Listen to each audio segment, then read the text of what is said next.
Es kādreiz teicu, ka es nekad neko nelikšu sociālajos tīklos un nerunāšu. Tā bija mana pārliecība vairāk nekā 30 gadus, bet kādā brīdī ejot cauri terapijai pati, atņemot bailes un limitējušos uzskatus par to, ko par mani padomās citi, manī radās vēlme dalīties. Un vienā brīdī es sapratu, ka tas jau nav par mani, tas ir par citiem. Jo vairāk sieviešu sadzirdēs, jo vairāk es varēšu palīdzēt. Te nav runa par reklamēšanos vai tēlošanu. Viss, ko es stāstu, ir no manas un manu klientu pieredzes. Protams, es daudz meklēju dažādus veidus, kā sevi audzēt, kā sevi realizēt iepriekš, bet nekas nedeva to sajūtu, ka jā, tas ir mans, un es to varētu darīt vienmēr un visur par to stāstīt. Un tikai 32 gadu vecumā es pirmo reizi sajūtu un ieraudzīju sevi no malas, kāds upuris esmu bijis.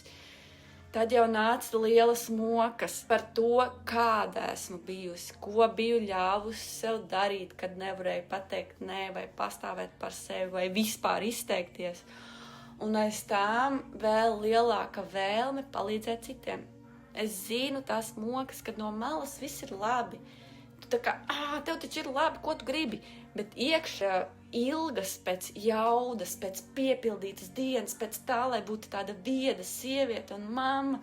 Un patiesībā mūsos visos ir potenciāls. Mēs neesam sačakarēti, mēs esam veseli un gatavi jaunam līmenim, ja vien paši to izvēlamies. Ja paskatāmies savās sāpēs, pārskatām vecos lēmumus un izvēlamies citādi, visi vārti ir vaļā. Un to mēs darām terapijā.